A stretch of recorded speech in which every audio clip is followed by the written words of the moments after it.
안녕하세요. 책 읽어주는 에젤 강미경입니다. 2005년에 천국으로 가신 한신교회 이중표 목사님은 이런 말을 남기셨습니다. 여보, 미안해. 내가 지난 40년간 하나님을 사랑한답시고 당신을 더 사랑하지 못해서 미안해. 이 마음을 담은 사모여 행복하라 그리고 눈물을 먹은 마음 두 권을 소개합니다. 어떤 사모는 아내라는 위치를 떠나 교회에서 매일 철야하는 분들이 있다. 사모에게 가장 중요한 역할은 가정에서 아내로서의 역할이다. 전도하고 기도하는 것보다 남편 목사님이 편안히 지내도록 가정을 잘 돌보는 것이 제일 귀한 사역이다. 목사님과 함께 밤에 잠을 잘 자는 사모가 참 성녀다. 후배 목사 중에 지성적이고 설교도 잘하고 인물도 잘난 목사가 있었다. 그의 사모는 경건한 고심파 목사의 딸이었다. 그래서 남편과 함께 자는 것을 싫어하고 교회 가서 기도하고 잠을 잤다. 목사는 잠시나마 안식할 님을 만나지 못한 채 매일 괴로운 밤을 홀로 보냈다. 같이 자자고 하면 목사가 경건하지 못하게 밝히기만 한다고 핀잔을 주면서 거절했다. 그 목사는 결국 바람이 나서 목회를 실패한 폐인이 되고 말았다. 나는 종종 밤 12시쯤 교회당을 돌아본다. 젊은 부인들이 철야하는 것을 보면 집으로 돌려보낸다. 남편만 집에 홀로 두고 교회 와서 밤새워 기도하는 것은 좋은 일이 아니다. 고3 자녀의 진학을 위해 기도한다고 하기에 돌아가서 자고 남편이 출근한 뒤 아침에 와서 기도하도록 권면했다. 인생 문제가 기도로 해결되지만 잠으로 해결되는 부분도 있기 때문이다. 나는 신학교를 졸업하고 전도사 생활을 시작했는데 신령한 생활을 하겠노라 결심하고 안방에는 안방, 내 서재에는 영방, 신령한 방이라 종이로 써붙여 놓고 금요일만 되면 우리 주님이 십자가에 달리신 날 주님만 생각하고 살아야지 하고는 아내와 별거에 들어갔다. 그리고 토요일까지 아무도 내 방에 발을 들여놓지 못하게 했다. 부정탄다고 말이다. 그리고 대부분의 많은 시간을 교회당에 가서 엎드려 기도하며 보냈다. 그러니까 교인들은 우리 전도사님은 하늘이 낸 신령한 분이라 했지만 아내는 삶에 재미가 없었다. 얼굴에 기미가 새까맣게 끼고 우울해했다. 여자는 사랑받는 맛으로 사는데 남편이 자기 일에만 미쳐 있으니 말이다. 그래서 아내는 나랑 살기 힘들다고 4번이나 집을 나갔다. 그러면 교인들이 모시고 왔다. 그러니 가정은 행복하지 못했다. 어느 날 예배당에 엎드려 기도하는데 하나님이 물으셨다. 종아, 네가 나를 사랑하느냐?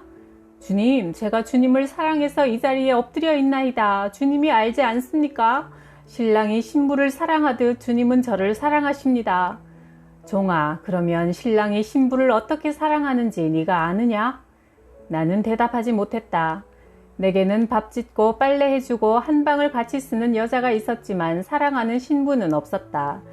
주께서 나를 책망하셨다. 너는 아직 내 사랑을 모른다. 네가 가정에 돌아가서 네 아내를 네 생명 다해 사랑하는 신부로 만나기까지 너는 내 사랑을 모른다. 이 음성을 듣고 보니 지금껏 내가 하나님을 사랑한다는 것이 허상이라는 것을 깨달았다. 즉시 나는 자리에서 일어나 집으로 돌아갔다. 여보, 웬일이야? 오늘은 왜 이렇게 일찍 왔어? 아내가 반겼다. 그날 밤 처음으로 나는 아내가 내 옆구리에서 나온 내 분신이라는 것을 실감했다.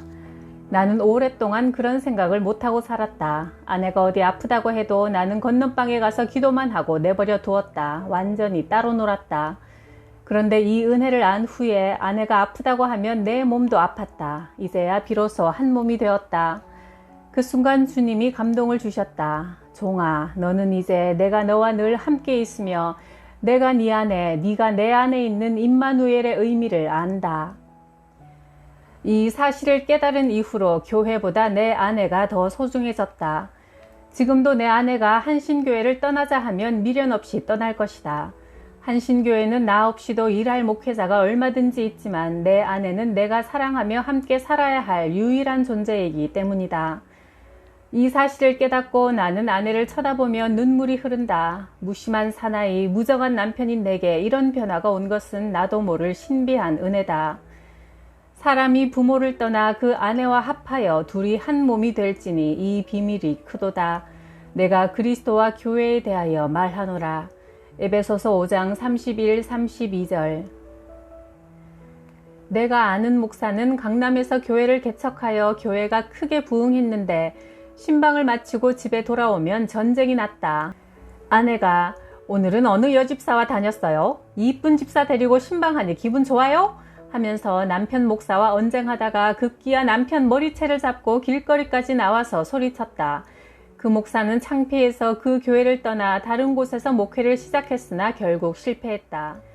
얼마 전에 그 목사가 머리를 빡빡 밀고 기도원에 와서 기도하고 있는 것을 보았다.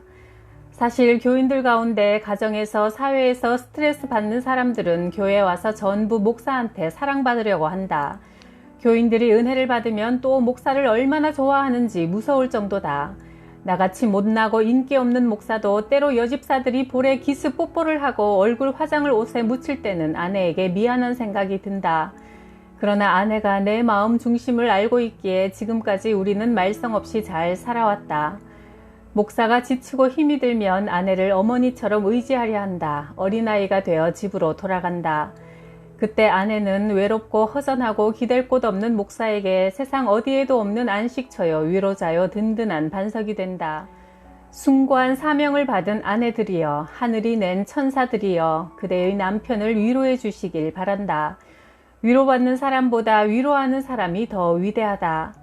교인들이 모두 목사를 사랑할 때 질투하지 마시고 이렇게 말하시길 바란다.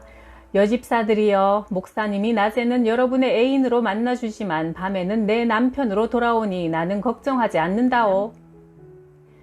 특히 사모들이 남편 목사의 설교를 지적할 때 지혜롭게 말해야 한다.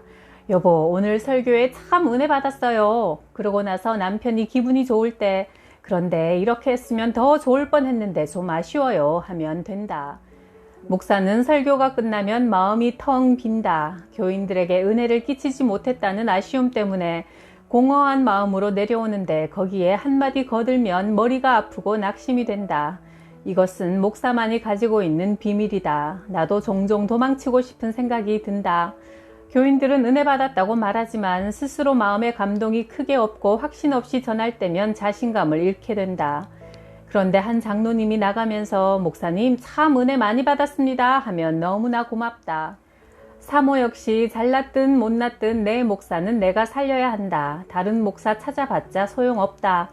혹시라도 남편 목사가 열등의식을 느끼면 당신처럼 훌륭한 사람이 어딨어요. 그래서 내가 당신과 살고 있잖아요 하면서 길을 살려줘야 한다.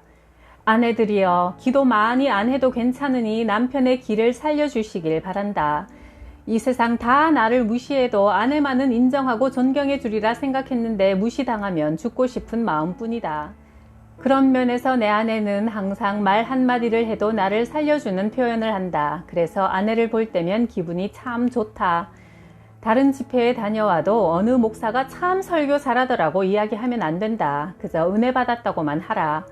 우리 교회 장로님 한 분이 나와 함께 식사하면서 무심코 말했다.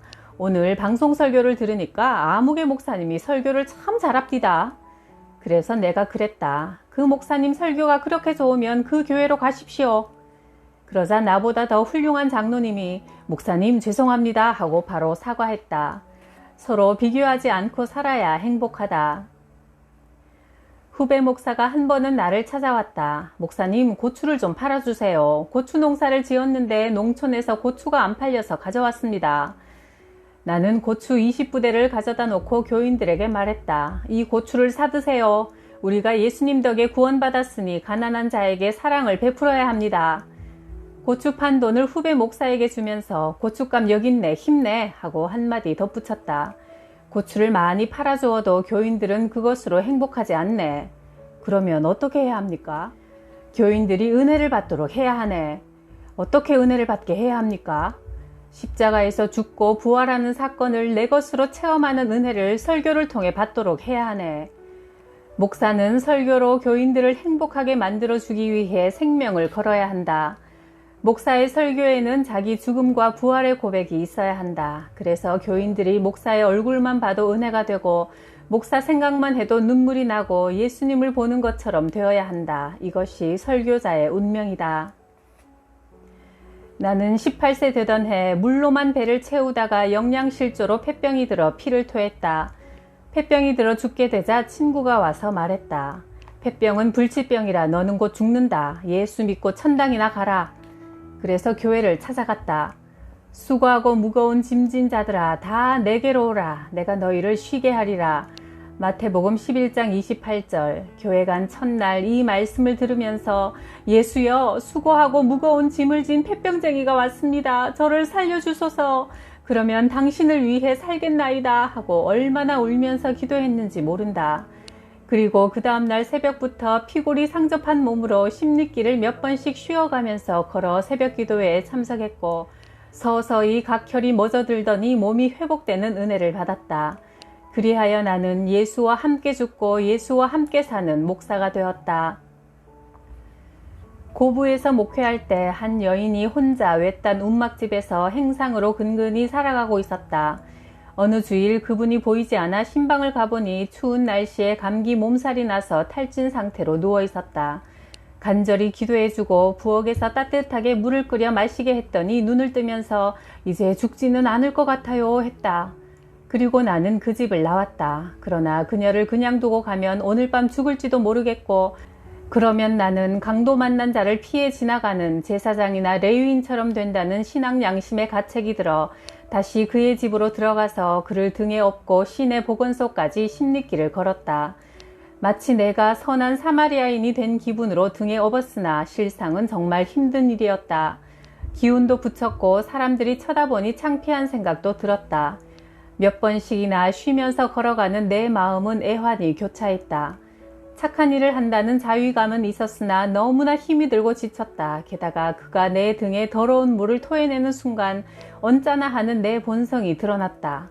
등 뒤에서 전도사님 미안해요. 일찍 죽었으면 이런 고생을 안 시키는데 살아서 우리 전도사님 생고생 시키네요 하고 엉엉 우셨다. 그때 내 가슴속을 울리는 음성이 있었다. 종아, 너는 가련한 한 여인을 등에 업은 것이 아니라 나 예수를 업은 것이다. 순간 나는 자세를 바로 했다. 예수님을 업었다는 생각에 창피한 생각이 사라지고 얼굴에 기쁨이 솟았다. 예수님을 업고 달린다는 행복감에 새 힘이 솟아올라 단숨에 시내를 뚫고 달려갔다. 보건소 침대 위에 그를 눕히고 청진기를 댄 의사가 내게 이 사람이 누구냐고 물었다. 나는 예수요 라고 대답했다. 간단한 치료와 링거 주사를 맞게 하니 생기를 얻어 그 몸이 회복되었다. 내 일생에 그 감동과 은혜는 잊을 수 없는 신비로 남아있다. 내가 줄일 때 너희가 먹을 것을 주었고 목마를 때 마시게 했고 나그네 되었을 때 영접했고 벗었을 때 옷을 입혔고 병들었을 때 돌아보았고 옥에 갇혔을 때 와서 보았느니라. 마태복음 25장 35, 36절. 신학교 시절 강의 시간에 앉아 있는데 성령님이 이런 감동을 주셨다. 종아, 너는 지금 무슨 공부를 하니? 신학을 배우고 있습니다. 네가 하는 신학이 무엇이냐? 신학은 하나님을 배우는 것입니다. 그렇다면 신학은 나에게 배워야 한다. 십자가에서 죽은 예수의 온유와 겸손을 배워야 한다. 그때 나는 아무리 삼위일체를 알고 기독론을 알아도 그것은 어디까지나 교수한테서 배운 지식이요. 예수의 죽음이 내 죽음이고 예수의 부활이 내 부활이라는 것을 배우는 것이 참된 신학 공부라는 것을 깨달았다. 그 후 시험 치는 시간에 나에게 또 이런 감동을 주셨다. 종아, 너는 지금 무슨 시험을 치니? 시험은 나에게 치고 내게 합격 점수를 받아야 한다. 아브라함은 모리아 산에서 아들 이삭을 바치는 시험을 쳤고 예수는 십자가에서 자기 생명을 바치는 시험을 쳤다. 너도 내게서 점수를 얻어야 한다. 그리하여 나는 지금까지 자나깨나 예수 그리스도의 십자가만을 바라보며 늘 하나님의 점수를 얻으려고 노력하는 것을 내 목회 철학으로 삼아왔다. 모두 천국고시에 당당히 합격하는 승리자들 되시길 제가 매일 기도합니다. 구독, 좋아요, 댓글로 팍팍 밀어주셔서 감사해요.